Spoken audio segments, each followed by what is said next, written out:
Europe 1. Le grand direct des médias, Thomas Joubert. Capital a fait sa rentrée sur M6 avec un nouveau présentateur. Bastien Cadéac a succédé à François-Xavier Ménage, parti sur LCI. Sa particularité, c'est qu'il n'est ni journaliste, ni animateur, mais chef d'entreprise. Un profil intéressant pour nous parler de l'économie au quotidien. Dans son prochain numéro, dimanche, Capital proposera ainsi une grande enquête sur le fonctionnement de Pôle emploi. Et avec nous ce matin sur Europe 1, donc le nouveau présentateur de Capital, Bastien Cadéac. Bonjour. Bonjour. On va commencer avec la polémique qui a marqué votre arrivée à M6. Comme ça, ce sera fait. On pourra passer à autre chose. Bastien Cadéac, pourquoi avoir menti sur votre CV ? Alors, j'ai pas du tout menti sur mon CV. La manière dont ça s'est passé, ma rencontre avec M6, elle est très simple. Ça s'est fait dans le cadre de mes anciennes activités. Donc, j'étais en train de monter. Je participais à la création d'un fonds d'investissement. Dans le cadre de ce fonds, on est allé rencontrer les dirigeants d'M6 pour chercher de l'argent pour qu'ils investissent avec nous dans des startups et pour leur proposer aussi une mission de transformation digitale. Voilà. Donc, au fil des discussions, M6 a beaucoup aimé mon profil et m'a dit, voilà, ils ont eu une autre idée en me disant, est-ce que ça t'intéresserait de discuter plus profondément pour savoir si ça t'intéresserait de te présenter Capital et d'être rédacteur en chef adjoint. Alors tout ce qu'a raconté BFM Business qui a sorti cette affaire de CV enjolivé était faux ? Mais il n'y a pas de CV, je veux dire, M6 ne m'a pas recruté. Vous avez un parcours quand même, Bastien Cadéac. Oui, bien sûr, mais ce que je veux dire, c'est qu'il y a eu une approximation sur une vente d'une start-up que j'ai faite en sortie de mon école.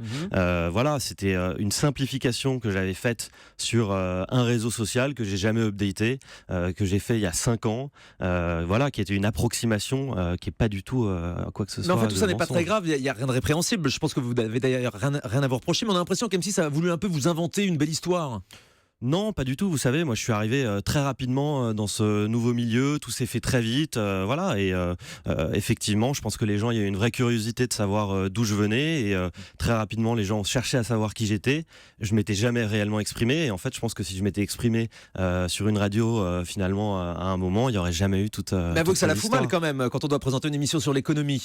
Ben non, parce que je suis serein sur mon parcours. Les gens du monde de l'entrepreneuriat qui me connaissent connaissent bien mon parcours. M6 connaissait mon parcours, donc finalement, moi, j'ai rien à me reprocher. On vous a présenté comme entrepreneur à succès, alors c'était pas spécialement le cas en fait, c'est ça l'histoire. Alors, on m'a pas particulièrement présenté comme entrepreneur à succès, non ? Serial entrepreneur, disait M6 dans ses communiqués. On n'a pas dit serial entrepreneur, on a dit entrepreneur à succès.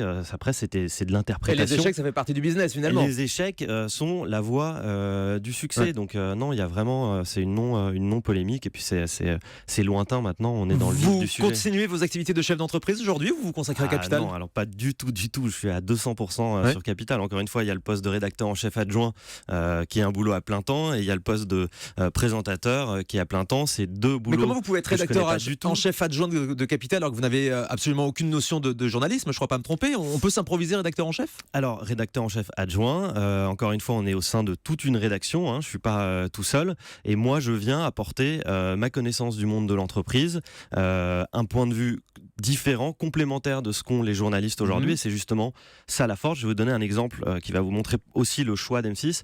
Aujourd'hui, dans la rédaction, je travaille avec un journaliste, notamment, qui est là depuis Emmanuel Chin. Voilà. Depuis plus de 20 ans. Alors. Voilà, depuis plus de 20 ans. Et moi, je viens donner un regard totalement différent, totalement complémentaire. Donc, vous voyez, cette force. Mais le job de rédacteur en chef adjoint, il doit correspondre à quelque chose. C'est comme si moi, demain, je décrétais que j'étais comptable. Bien sûr. Pas de sens. Non, mais écoutez, je suis rédacteur en chef adjoint pour une émission économique. Donc, moi, je connais l'économie. Vous apportez votre regard. Donc, j'apporte mon regard, mon décryptage de l'économie, qui est un décryptage totalement complémentaire. J'apporte aussi ma connaissance du monde des startups, mes contacts dans le monde de l'entreprise, mes antennes. Je suis vraiment toujours au fait des dernières tendances. Donc, c'est un travail encore d'équipe et il y a la vraie volonté d'M6 et de ma part d'amener un regard complémentaire pour le monde aujourd'hui, l'économie les changements sont de plus en plus rapides. Et vous avez quelque chose à apporter, donc j'apporte quelque chose, bien sûr, j'apporte quelque chose. Comment ça se passe donc ces premiers pas à Capital puisque vous êtes à l'antenne depuis cet été? Moi, je les ai regardés cet été. Très honnêtement, je vais vous le dire, je vous ai pas trouvé très à l'aise sur les premiers numéros, pas très à l'aise devant la caméra. Faut dire qu'il paraît que vous avez enregistré des plateaux de lancement sans forcément être très au courant des sujets que vous alliez diffuser, que vous ne maîtrisiez pas spécialement en fait cet été. Ah non, pas du tout. J'ai vu absolument tous les sujets avant de, avant de les présenter. D'accord. Je sais pas, vous avez regardé les derniers plateaux? Oui, bien sûr, j'ai vu Ouais. celui de Décathlon. C'est Vous avez mieux, fait non? C'est mieux, effectivement, non? oui, il y a eu des progrès, c'est-à-dire que vous avez pris des cours pour lire le prompteur, Bah oui, vous pour vous rendez présenter les sujets. Moi, c'était la première fois pratiquement que je parlais devant une caméra. C'est la première fois que j'allais dans un studio télé. Donc, on s'improvise pas présentateur. C'est un métier que j'apprends.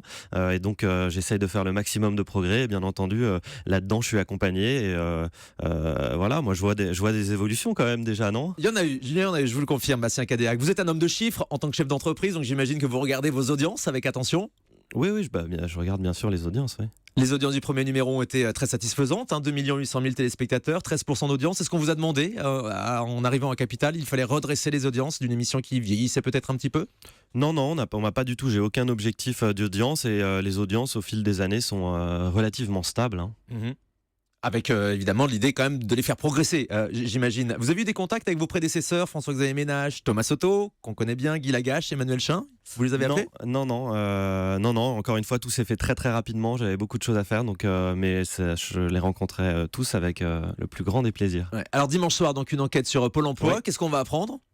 Alors Pôle Emploi, voilà, encore une fois, là on a pris un angle spécifique. Pôle Emploi, depuis 4 ans, a une nouvelle politique, le suivi différencié, c'est-à-dire que en fonction de votre rapport au monde du travail, si vous êtes vraiment exclu, si vous êtes cadre supérieur avec plus de facilité, Pôle Emploi va vraiment aujourd'hui axer sa politique pour aider les chômeurs les plus exclus de la société. Donc on parle de personnes qui potentiellement n'ont pas accès à Internet, ne maîtrisent pas les outils informatiques, et ils vont vraiment mettre tous leurs moyens là-dessus, sur la formation, l'accompagnement pour retrouver un travail. Donc c'est une nouveauté, c'est une chose qu'on ne connaît pas. Il y aura aussi un sujet sur les applis qui permettent de trouver des jobs. Ça, Oui. c'est vous qui l'avez apporté, ce sont vos idées? Vous savez, on travaille vraiment en équipe, donc tout le monde propose des idées, on en débat, on a une conférence de rédaction, c'est un brainstorming, et petit à petit, il y a des idées qui se font, et bien entendu, pour des sujets assez techno comme ça, voilà, j'ai aussi, comme pour les autres sujets, mon mot à dire, mais c'est vrai que du coup, je connais bien le secteur. Et vous n'avez pas l'impression de piquer le travail des journalistes et des présentateurs de télé? Ben non, écoutez, il y a de la place pour tout le monde, et encore une fois, je pense que c'est un choix de M6 qui est vraiment très intéressant, c'est de faire venir un regard complémentaire sur une économie qui est de plus en plus complexe. Et pour la décrypter aujourd'hui, il faut bien entendu la compétence des journalistes, qui encore une fois sont très compétents, aussi bien d'ailleurs sur l'aspect économique, mais de faire venir quelqu'un avec un regard complémentaire, encore une fois. Je pense que c'est vraiment ce qui est important et ce qui va faire que Capital, voilà, on est une marque qui a toujours innové, il faut continuer d'innover, et on tente des choses, on prend des risques, et c'est un superbe challenge. Vous pensez faire une grande carrière à la télévision, Bastien Cadéac? Bah écoutez, j'espère, oui, en tout cas dans Capital, oui. Le nouveau présentateur de Capital est sur Europe 1 ce matin. On se retrouve dans un instant avec Willy Revelli. À tout de suite.